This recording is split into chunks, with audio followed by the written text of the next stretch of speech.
quando estava cursando o ensino médio, estava sendo incentivado pela minha família para me tornar engenheiro. E havia aquela a ideia de que, bem, quem gostava de matemática fazia engenharia, quem gostava de português fazia direito, quem gostava de biologia fazia medicina. Mas a minha orientação estava voltada, até por influência familiar, para a engenharia. Só que ocorreu um episódio, que eu não vou detalhar aqui, que criou uma dificuldade para que eu fizesse engenharia. E eu tinha um professor de história excelente, que até hoje é meu amigo, chamado Wilton Moreira, que acabou me dando a ideia: por que tu não fazes o vestibular para História? Já tinha passado o vestibular. Eu disse para ele: mas como, já terminou o vestibular? Ele disse: não, mas tem uma segunda época. Naquele tempo, o vestibular de História era tão pouco concorrido, não era só o de História, de Matemática, de outras áreas. Tinha a segunda época do vestibular, não conseguiam preencher todas as vagas, aí eu fiz o vestibular de História e, na verdade, eu estava querendo me orientar para História.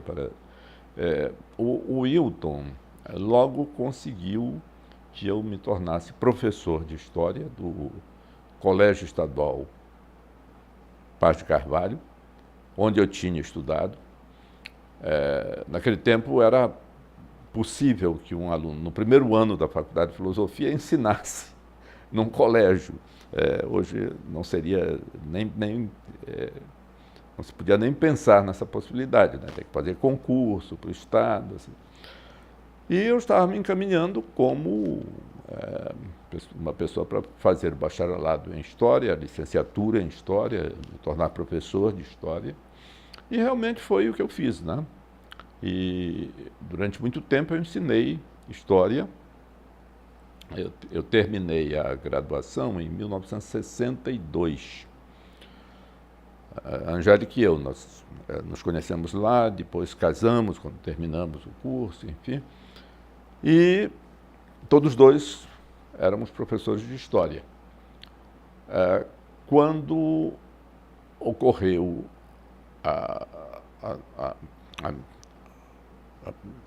em seguida a minha graduação em História,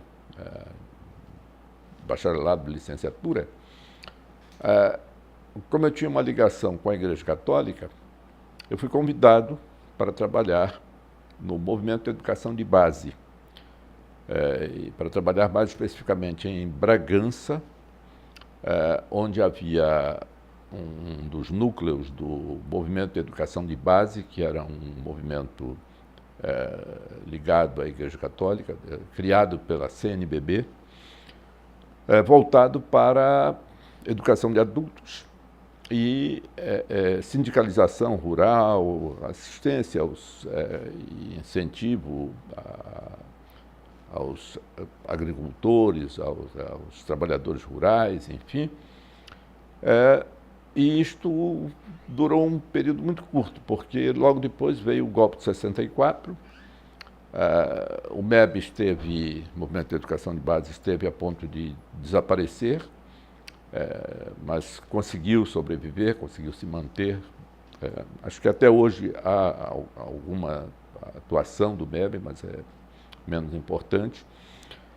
Então, voltando para Belém, eu estava trabalhando no interior, estava trabalhando em Bragança, eu e a Angélica estávamos lá. Ela não era, digamos, funcionária do MEB, mas estava me acompanhando e ajudava também em alguns trabalhos que a gente fazia.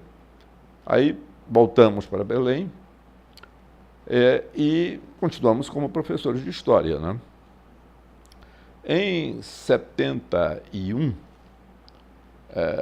fez-se aqui na Universidade Federal do Pará uma reforma, seguindo a orientação do governo da época, que era o governo da ditadura militar. Isso começou em 68. A ideia dos promotores dessa reforma era que a universidade se modernizasse, instituísse programas de pós-graduação, fez também um acordo com os Estados Unidos, o famoso acordo MEC, o ZAID, que foi muito criticado pelos opositores do regime, enfim. Mas, na minha opinião, a mudança foi muito interessante, foi muito importante. É claro que ela foi feita também porque o governo militar tinha interesse em favorecer uma certa classe média que tinha apoiado o golpe militar e, curiosamente, também eles foram buscar no movimento estudantil anterior a 64 várias ideias sobre a reforma da universidade. Por exemplo, nós preconizávamos até antes de 64 a abolição da cátedra, que foi abolida pelos militares, a participação de estudantes, funcionários e professores nos órgãos colegiados das universidades. Isso também eles adotavam, só que nós propunhamos 1/3, que aí seria uma participação paritária, né? Eles propuseram 1/5. E várias ideias que nós tínhamos sobre reforma universitária foram adotadas pelos militares, fora outras que eles criaram. E a ideia deles, a meu ver, era transformar o Brasil numa potência. E para transformar o Brasil numa potência era preciso incentivar a pesquisa, a pós-graduação, o desenvolvimento das universidades públicas, etc. E em 71, a reforma da Universidade Federal do Pará ficou completa, na gestão do professor Aloysio Chaves, que era o reitor, com uma equipe muito boa, na qual trabalhavam pessoas como Armando Mendes, Nelson Ribeiro, Anunciada Chaves. Então, essa reforma, que foi a primeira grande reforma da Universidade Federal do Pará, agora mais recentemente na gestão do último reitor, do Alex, fez uma outra reforma, mas que não foi tão importante quanto a primeira, né? E, em função disso, também se instituiu, e isso foi instituído pelo próprio governo militar, os concursos públicos, porque antes o catedrático escolhia os seus auxiliares. Então as pessoas entravam para a universidade se fossem amigas dos catedráticos. Normalmente a coisa era feita por amizade, não necessariamente por competência. Então, a partir daí, se instituiu os concursos públicos e, em 71, logo se fez um concurso aqui na Universidade Federal do Pará. E eu encontrei a minha amiga Violeta Kalevski Loureiro, e ela disse, ela já era professora da universidade, porque ela veio, antes do golpe militar, ela já era professora da universidade. Ela disse, Arnaldo, por que tu não te candidatas? Porque tu és professor de História, abriu um concurso para a História da Filosofia. Claro que são coisas completamente diferentes, ou bastante diferentes.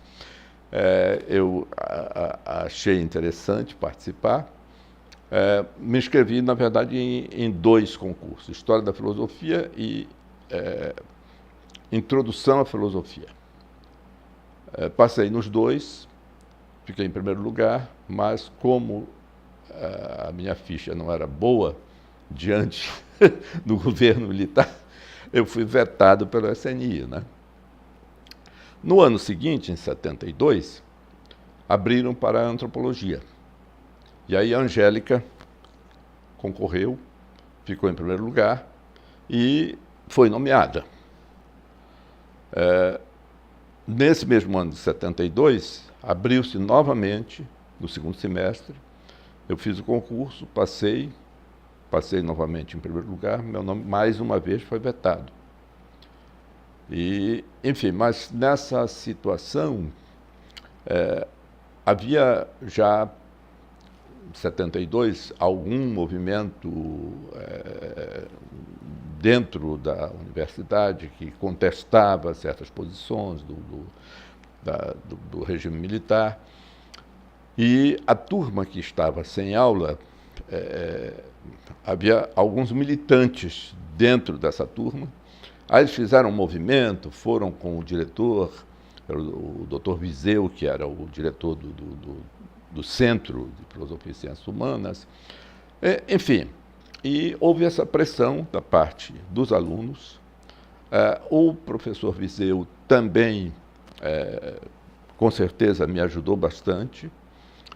E fomos até o Dr. Aloysio Chaves e ele me disse pessoalmente, olha, eu não sou obrigado a seguir as normas do SNI.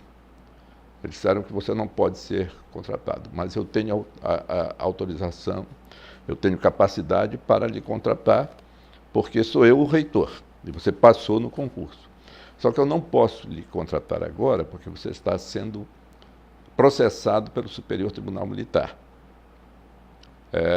Era um grupo de pessoas que tinham participado da AP, Ação Popular, o Partido Católico de Esquerda, antes do golpe militar, e éramos eu, Roberto Valente, a Elisa Assá, que nessa época já estava casada com Samuel,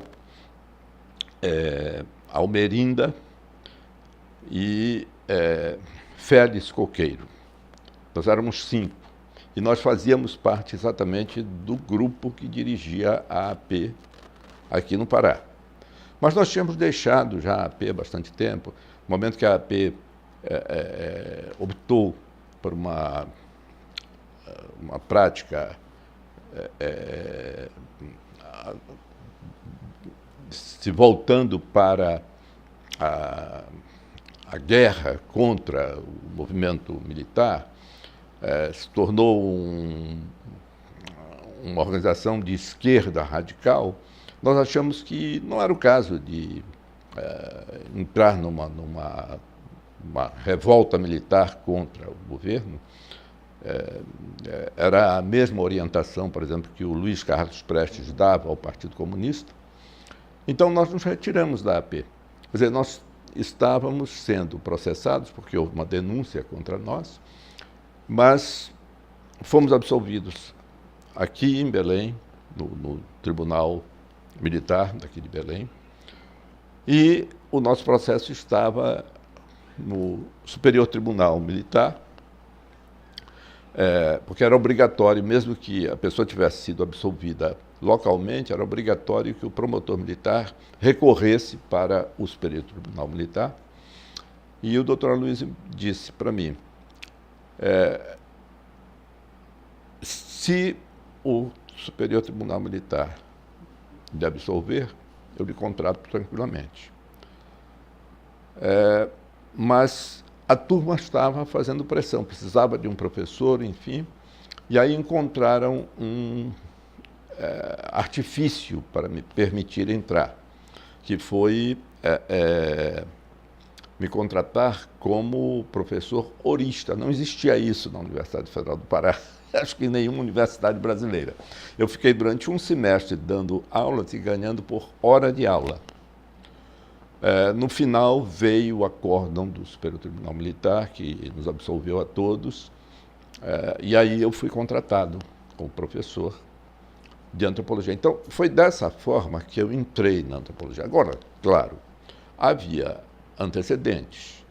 Quer dizer, nós tínhamos sido alunos do professor Bordalo, que ensinava aquilo que a gente chamava na época antropologia física, bioantropologia, durante 2 semestres, quando entrávamos no curso de História. Tínhamos sido alunos do professor Bordalo também, que era um sobrinho do professor Bordalo, médico e professor de antropologia física. O outro professor Bordalo ensinava antropologia cultural. E tínhamos sido alunos do Napoleão Figueiredo, que ensinava etnologia, etnografia do Brasil, da Amazônia e língua tupi. Mas ele dizia logo para nós, olha, eu não sei nada de língua tupi. Enfim, mas era um excelente professor. Então nós tínhamos, junto com a história, estudado antropologia e estudado bioantropologia. Então, nós tínhamos uma formação diferente da maior parte das pessoas que eram jovens e estavam naquele momento ensinando ou recebendo aulas de antropologia, enfim. Dessa forma, nós entramos na antropologia. Quer dizer, teríamos sido professores de história se não tivesse ocorrido tantas coisas assim, ou até eu poderia ter sido professor de filosofia. Certos acasos que levam a gente para um determinado caminho. Agora, naquela época, era obrigatório o candidato a professor, ele podia não ter nenhum título de pós-graduação, mas era obrigatório, dentro de 2 anos, se candidatar para o mestrado e cursar o mestrado. Isso nós fizemos, fomos fazer mestrado na UNB, um outro mestrado que foi criado pelo Roberto Cardoso de Oliveira, depois da extinção do mestrado criado pelo Eduardo Galvão. Terminamos em 77 e fomos obrigados a fazer um novo concurso para sair da condição de professor auxiliar para professor, não me lembro já exatamente, era um outro grau, enfim. Fizemos um segundo concurso, passamos também, e a partir daí nós estávamos já pensando em fazer o doutorado, né? Como a pós-graduação estava começando a se desenvolver aqui na Universidade Federal do Pará, o NAIA tinha sido criado recentemente e eu fui chamado para ensinar antropologia no NAIA, onde havia 2 professores de antropologia comigo. Eu e o Isidoro Alves, que era antropólogo do Museu Guild. Então, nós ensinávamos antropologia, o NAIA, com essa perspectiva multidisciplinar, ou interdisciplinar, enfim. Havia a economia, que era, digamos, o lado mais forte, porque os dirigentes do NAIA, o fundador do NAIA, eram todos economistas, Armando Mendes, Marcelino, Constantino, enfim, havia um grupo muito importante de economistas, mas eles tinham uma abertura muito grande para as ciências sociais. Então, havia antropologia no NAIA, enfim. E, a partir daí, então, nós resolvemos cursar o doutorado do Museu Nacional. A Angélica não conseguiu porque a professora que ela escolheu para ser a orientadora do trabalho dela teve um problema sério de saúde, câncer nos ossos, e faleceu assim muito rapidamente, né? Então, não foi possível ela frequentar o Museu Nacional e ela fez a seleção para o IUPERJ. Então, nós fizemos o doutorado ao mesmo tempo, só que em programas diferentes, né? Ela, em vez de fazer antropologia, fez sociologia no IUPERJ, mas todo mundo sabia que ela era antropóloga e o trabalho dela todo foi antropológico, enfim. Ela fez um estudo, que, a meu ver, é muito interessante, ela é mais modesta, sobre o movimento negro no Brasil. Desde o surgimento do movimento negro em Campinas, nos anos 20 do século passado, até os anos 80, com o movimento negro unificado. E eu fiz um estudo sobre padres, pajés, santos, festas, no interior da Vigia. Nós já tínhamos feito trabalho no interior da Vigia. E, com isso, completamos a nossa formação de pós-graduados e fizemos carreira aqui até nos aposentarmos, enfim.